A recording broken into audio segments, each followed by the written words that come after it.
All the lights on the entire block turned off. All the way up the next block too. All turned off. Like all the light posts, everything. That was weird. We tried to tell our landlord. This is crazy too. So we tried to tell our landlord like, hey dude, we want to like end our lease. Like this place is haunted. It's crazy. He was like, nope, I can't do it because things like that don't really exist. So I can't end your lease. So I was like, oh my God, we're stuck in this damn haunted house.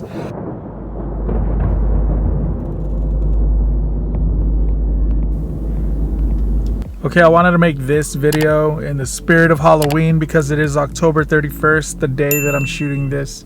And coincidentally, I happen to be wearing this skeleton Metallica Reaper shirt, which I didn't plan to do. It just kind of happened that that's how I wore my shirt today. So today I wanted to share a few ghost stories that I've experienced as I was growing up and a few that I've even encountered now as an adult myself.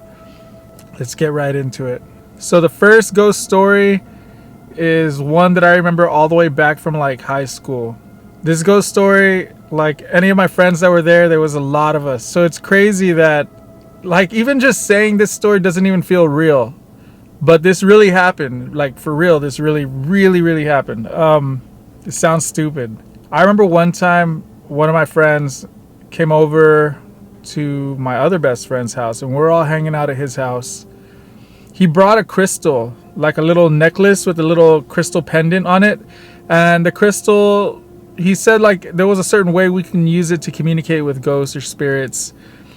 And he said if like the crystal swings forward and backwards, that's like yes, and if it swings in a circle, that means no, something along those lines. Basically we started asking it questions and it started moving, you know. And it got to a point where we're like, are you real or are you here today? And it said yes.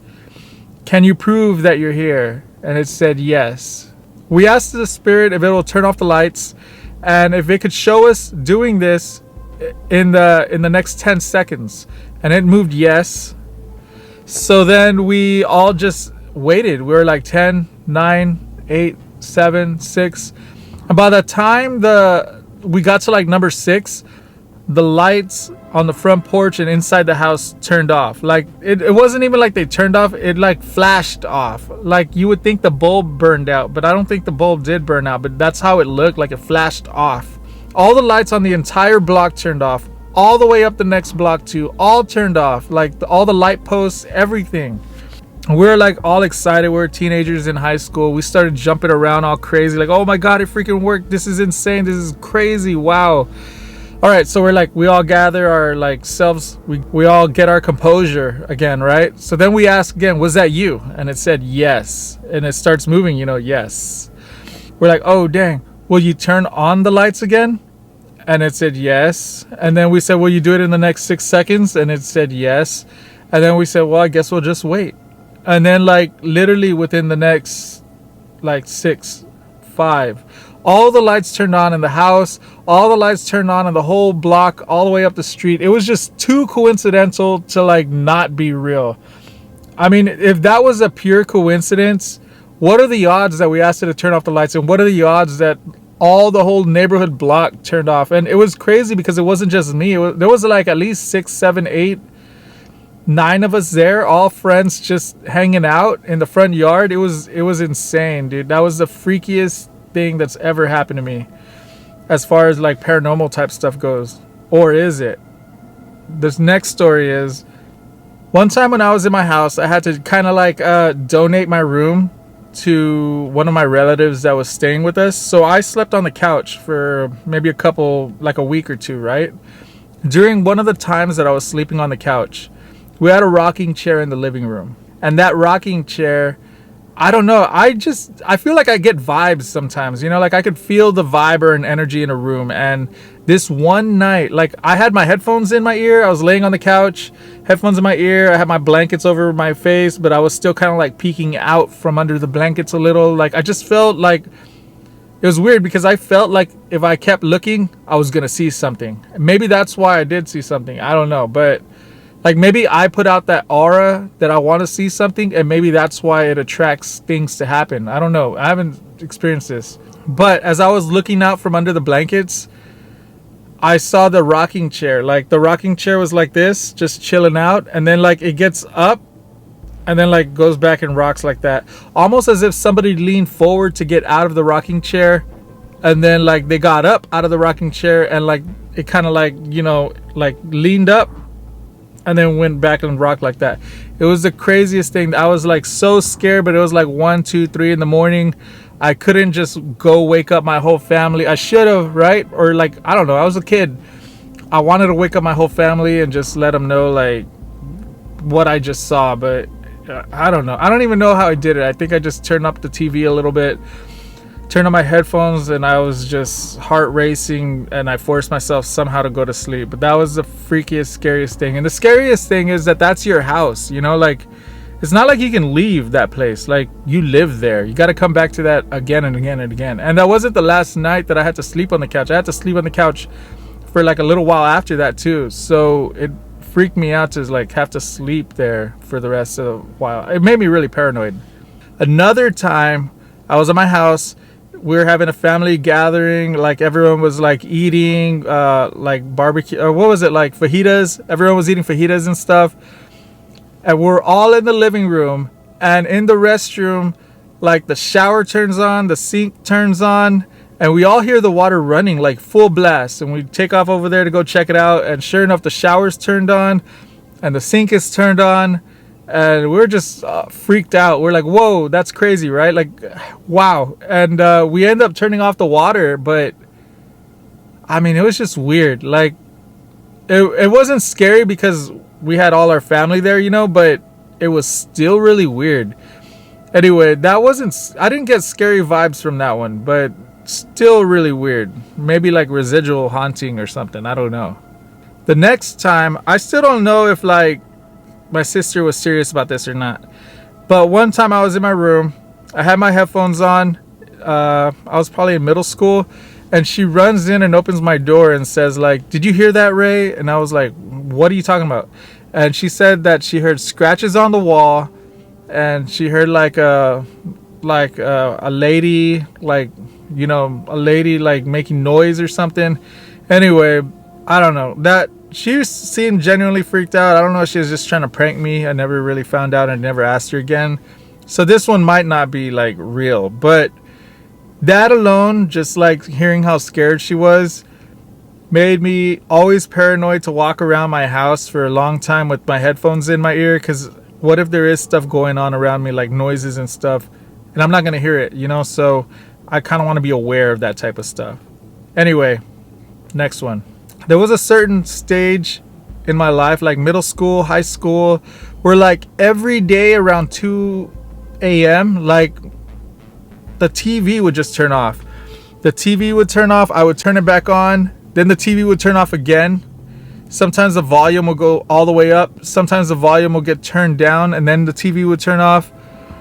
I'll turn it back on again because I didn't like sleeping in the dark because of all the crazy stuff that would happen. So I'd leave the TV on, but on mute in the background, and it would just turn off. After a while, though, I just like left it off. I figured it was a sign that like, hey, you better get to bed. You got school in the morning. So I ended up leaving the TV off eventually, but that was just something weird too. It made me all paranoid with my electronics too, like keeping them up, like keeping them turned on so late at night. Another time, one time I was on the phone. I lived in San Antonio at the time, and I was talking to my aunt, and I was talking to her. One of my uncles had just passed away, and the phone got staticky. It just kind of went, and right in between the static, I heard, "Hey, Ray," and then it went, and then like I could hear her talking again. So it was like she was talking, static, "Hey, Ray," static. And then I could hear her talking again. And I stopped her. I said, "Wait, do you just hear that? Did you hear that? Did you hear that static?" She said, "No, I didn't hear it." I said, "Literally, it got staticky. You cut off. I guess you kept talking the whole time while the phone was cut off. And I heard, 'Hey, Ray.' And then the static happened. And then, you know, you came back on again." That was just weird. She didn't experience that. I actually had some similar experience like that recently too. But I can't remember the exact. It wasn't as freaky or crazy as the one I just said right now, but it was enough that I kind of remember it happened one more time, but I don't remember exactly what happened on the next one. Another time I went to someone's house. This was recently, like around 2020-ish, during the you know, the thing. I went to someone's house, and in their living room, it was kind of like broad daylight. It was like 11 a.m. But anyway, and I saw this little orb. It was like a translucent little ball of light, a small ball of light that just floated across the room and then just disappeared. I didn't get a weird vibe from that, but I did end up hearing that somebody who lived in that house before, like, because they were renting the house, someone that lived in their house before passed away there. So, I mean, that could be probably what it was. It was weird. I didn't get a weird vibe from that. Nothing scary, but still, that's another experience that I had. Almost forgot this one. So when I moved to San Antonio, all right, so we lived in, I feel like there was a couple places in San Antonio that were haunted. That we lived like in 2 or 3 different places, and each one had a little bit of something. With that being said, I don't know if that means I was haunted or the places we lived at were haunted, because San Antonio is a pretty haunted place. You know, it has a lot of history. But first apartment we went to, we were praying and stuff like that. Like, we were praying in bed. Me and my wife, girlfriend at the time. Anyway, we were praying in bed, and like we just felt our bed bump up. Like I had a low profile platform bed, and we just felt that bed shake upwards. It was kind of crazy because it felt like the feet almost lifted off the floor a little bit. I'm not saying feet up in the air, just like maybe like an inch or two. It felt like the foot of our bed lifted up about an inch or two and fell down. It was really weird. That was weird. And it always seemed like every time we were getting closer to God or praying or something, that's when the crazy stuff would happen. So that was one apartment. The second apartment, we had just gotten a puppy. We had just gotten a puppy, and the dog, we got this kennel from like Craigslist. And I don't know if the kennel was haunted or who knows what, but we heard the puppy like choking. And it sounded like he was getting strangled in the kennel. So we went to the kennel. And the kennel was in our like dining room. We're in the living room. It was really close by in the apartment. You go to the kennel. There's no one there. Or, well, we look at the kennel because we can literally just sit on the couch and look at the kennel. The dog's not there. And it's a puppy still. But we look down beneath our feet. And the puppy was right there laying by our feet asleep. Dead asleep. So what did we hear? We heard like whimpering and whining. Like it sounded like the dog was getting choked out in there in that kennel. But the dog wasn't even in there. So that's weird. The third house we lived at in San Antonio, it was a 2-story house. We had just had our baby, our son. And we would hear things up on the second floor. We'd hear footsteps. It had a creepy vibe up there. But like we would hear footsteps. There was one time where I was at home. I was asleep on the couch downstairs, and I heard something loud just slam down hard, like if somebody got a dresser and knocked it over. I immediately woke up, and I also heard footsteps running up there, like someone just running around back and forth up there on the second floor.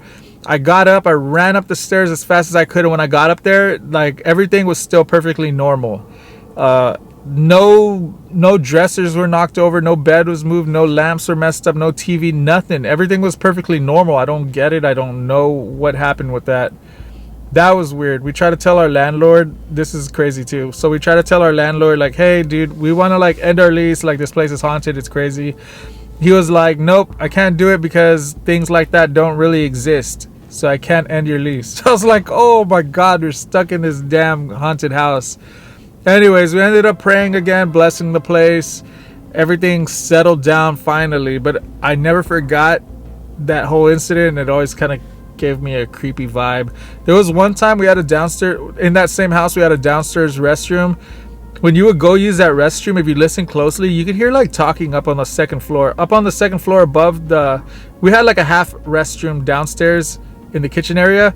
Well, above that half restroom was a full restroom on the second floor.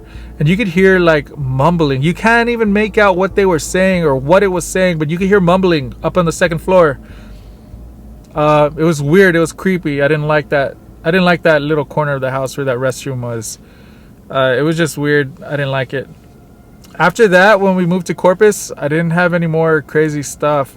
I think just like blessing ourselves and like, I don't know, getting pretty cool with God made everything go away. Also, I try not to entertain stuff like that. I try not to think about things like that. I try not to put my mind in a situation where I feel like I would see something. I feel like I still get the vibes, but I don't know. I try to ignore it, and I think that seems to work. But also, I mean, I guess blessing and praying and stuff like that. Anyway, I just wanted to share a couple stories that I encountered, ghost stories that happened to me and I've experienced because it's Halloween. And I'm gonna go home, edit this video, and get ready for tonight. Happy Halloween, everyone.